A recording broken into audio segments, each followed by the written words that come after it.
Like பண்ணுங்க, subscribe பண்ணுங்க. Hi guys, welcome back to our channel. இன்றைக்கி நாங்கள் வாழும்போதே நரக வாழ்க்கையை எக்ஸ்பீரியன்ஸ் பண்ணிவிட்டு இறந்து போன ஒரு பொண்ணோட லைஃப் ஸ்டோரியை பற்றி சொல்ல போகிறேன். Annalise Michel.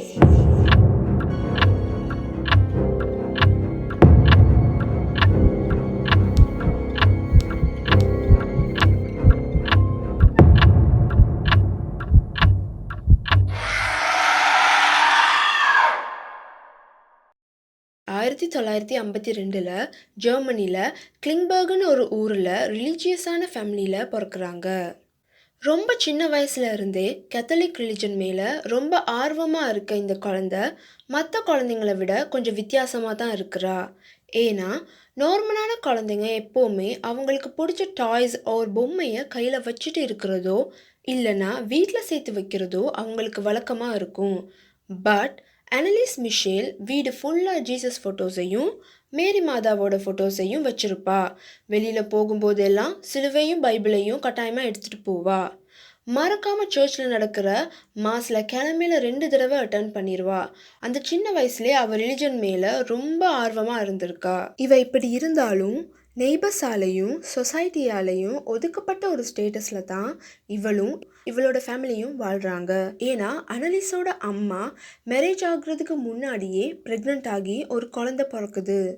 ஸோ அதனாலேயே அப்போது மற்றவங்க எல்லாரும் ரொம்ப புனிதமானவங்க மாதிரி அனலிஸோட ஃபேமிலியை ரொம்ப மோசமாக ட்ரீட் பண்ணியிருக்காங்க.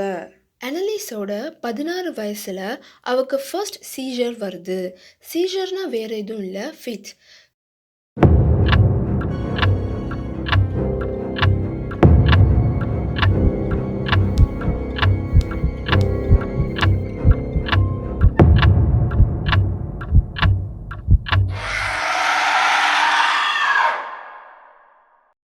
ஸோ அதில் இருந்து 5 வருஷத்துக்கு அவளோட 20 வயசு வரைக்கும் டெம்போரல் லோப் எபிலெப்சிக்கு மெடிக்கேஷன்ஸ்லேயே இருந்திருக்கிறா. அதோட அவளோட பிஹேவியர்ஸ்லேயும் நிறைய சேஞ்சஸ் வர ஆரம்பிக்குது. இவ்வளோ நாள் கடவுளே உலகமாக இருந்த அனலிஸ்க்கு ஹோலியான விஷயத்த டாலரேட் பண்ண முடியாமல் போகுது. ஜீசஸோட ஸ்டாச்சுவையோ ஃபோட்டோஸையோ பார்க்கும்போது எரிச்சல் ஆகுறா. ப்ரேயர்ஸ் பண்ணுறதையே நிறுத்துறா. சர்ச்சுக்குள்ளே கால் எடுத்து வைக்கவே தயங்குறா.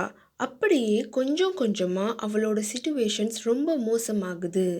சாப்பாடு சாப்பிட்றத கம்ப்ளீட்டாக ஸ்டாப் பண்ணிவிட்டு வீட்டில் மூளை முடுக்கில் ஒளிஞ்சிருக்கிற ஸ்பைடர்ஸையும் கரப்பாம்பூச்சியையும் பல்லியையும் பிடிச்சி சாப்பிட ஆரம்பிக்கிறா.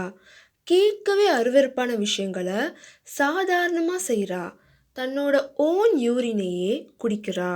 ஒரு நாள் அவ என்ன நினச்சாவோ தெரியல, அவளோட சிஸ்டரை தூக்கி வீசிட்டு அப்புறம் அவளாவே போய் ஹெல்ப் பண்ணியிருக்கிறா. அதுக்கப்புறம் பாவம் அந்த அனலிஸ் அவளுக்கு கொஞ்சம் கொஞ்சமாக புரியுது அவளுக்குள்ள ஏதோ அப்நார்மலாக நடக்குதுன்னு. அவளோட மெடிக்கல் ட்ரீட்மெண்ட் எதுவுமே ஒர்க் ஆகலை. சுற்றி இருக்கிறவங்க எல்லாரும் இவளோட பிஹேவியர்ஸ் அண்ட் சிம்டம்ஸை வச்சு இவக்கு பேய் பிடிச்சிருக்குன்னு சொல்ல ஆரம்பிச்சிட்டாங்க. அனலிஸோட பேரண்ட்ஸுக்கும் என்ன செய்கிறதுனே தெரியலை. ஸோ அவங்க சர்ச்சுக்கு போய் ப்ரீஸ்டிக்கிட்ட எக்ஸோரிசம் பண்ண சொல்லி கேட்குறாங்க. பட் இந்த ரிக்வெஸ்ட்டை அவங்க ரிஜெக்ட் பண்ணுறாங்க. அதுக்கப்புறம் இவங்களோட சிச்சுவேஷன்ஸை அனலைஸ் பண்ணதுக்கப்புறம் 2 ப்ரீஸ்ட் 1975 லோக்கல் பிஷப் கிட்ட பெர்மிஷனை கேட்டுட்டு அவங்களோட எக்ஸோரிசம் செஷனை ஆரம்பிக்கிறாங்க. 10 மாதத்துக்குள்ளேயே 67 எக்ஸோரிசம் செஷனை செஞ்சிட்டாங்க. கொஞ்சம் யோசிச்சு பாருங்க, 10 மாசத்துல 67 எக்ஸோரிசம் செஷனை செஞ்சுருக்காங்கன்னா அந்த பொண்ணோட பாடி என்ன ஆயிருக்கும். இதில் வேற அவள் ஃபுல்லாக சாப்பிட்றதையும் ஸ்டாப் பண்ணியிருக்கா. அப்படி இருந்தும் அவள் எப்படி இவ்வளோ நாள் உயிரோடு இருந்தான்னு எனக்கு ஒரு டவுட். அப்படியே கடைசியாக அவளோட 23 வயசில் 1976 அவள் இறந்து போகிறா. அனலிஸோட டெத்துக்கு அப்புறம் ஆட்டாப்சி ரிப்போர்ட்டில் மைல் நியூட்ரிஷன் அண்ட் டீஹைட்ரேஷனால தான் இறந்து போயிருக்கான்னு மென்ஷன் பண்ணியிருக்காங்க. அதோட இந்த எக்ஸோரிசம் செஷனில் இன்வால்வ் ஆன எல்லாருக்கும் ஜெயில் தண்டனையும் கொடுத்துருக்காங்க. அனலிஸ் சைக்காட்ரிக் ட்ரீட்மெண்ட்டில் இருக்கும்போது சொன்ன விஷயம் என்னன்னா, எனக்கு நிறைய டெவில் ஃபேஸஸ் தெரியுது, அவங்களோட வாய்ஸஸும் கேட்குது, அதில் ஒன்று நீ நரகத்தில் அழ போகிறன்னு சொல்லுதுன்னு சொல்லியிருக்கா. இவ சொன்னதுலே ரொம்ப பயங்கரமான விஷயம் என்னன்னா, நாங்கள் ஜூடாஸ், நேரோ, கெயின், ஹிட்லர்னு 5 பேர் இருக்கோன்னு சொல்லியிருக்கா. அதோட 1500ல் மோசமான பிஹேவியர்ஸ்னால சர்ச்சில் இருந்து விரட்டி அடிக்கப்பட்ட ஒருத்தர் கடைசியில் இறந்தும் போயிட்டாரு. அவரோட ஆவி என் உடம்புல இருக்குன்னு சொல்லியிருக்கா. அதை கேட்ட ப்ரீஸ்ட் ரொம்பவே ஷாக் ஆனாங்க. ஏன்னா அவர் அவ்வளோ மோசமான ஒருத்தர். அவரோட பேர் தான் வெலன்டைன் ஃப்ளைஷ்மேன்.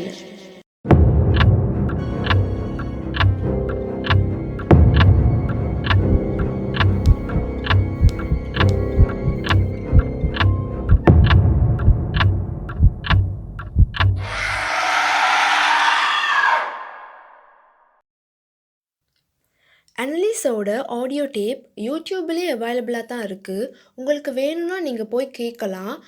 பட் இதில் வார்னிங் என்னென்னா, இந்த ஆடியோ டேப்பை கேட்கும்போது கொஞ்சம் நெகட்டிவ் எனர்ஜியை ஃபீல் பண்ணுற மாதிரி இருக்கும். ஸோ அவ்வளோதான் இன்றைக்கான வீடியோ. இவ்வளோ நேரம் என்னோடய வீடியோவை பார்த்ததுக்கு தேங்க்யூ ஸோ மச். மறக்காமல் லைக், ஷேர் அண்ட் சப்ஸ்கிரைப் பண்ணுங்கள். டடா! லைக் பண்ணுங்க, சப்ஸ்கிரைப் பண்ணுங்க. பார்க்க மாட்டீங்க, ரொம்ப கேஷுவலான ஒரு ஆள் தான். நீங்கள் அந்த வீடியோவை பார்க்கலாம். ஆனால் சென்சிட்டிவான ஆள்னா பார்க்காது. Hi guys, welcome back to our channel.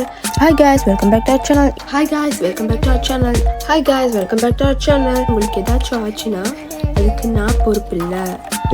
என்னது தர்மாசான் செய்யணும்னா முக்கியமாக என்ன செய்யணும்னா ஆரம்பிச்சிருவா. தலைக்கு சோப் போட்டு சோப்பில் ஷாம்பு போட்டு குளிக்கும்போது என்ன செய்யணும்னா தர்மாசான் why you fell down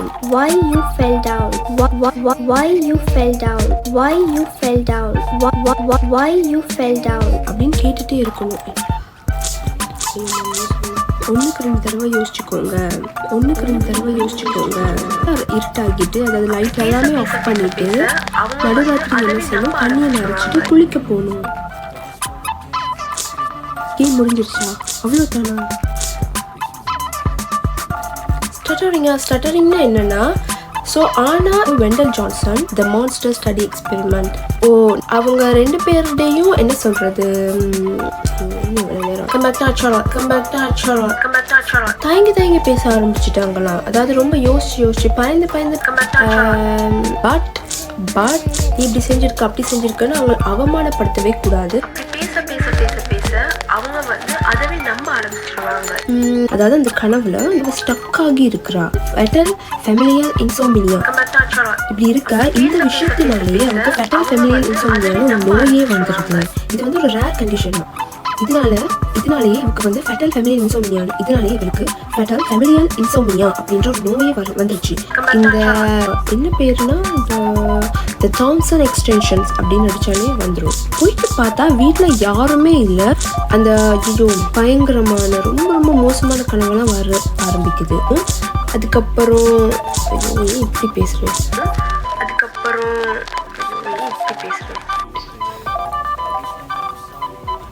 ஏன் பாஸ்டர் வருவானா அதே மாதிரி நெகட்டிவாகவுமே பேசக்கூடாது.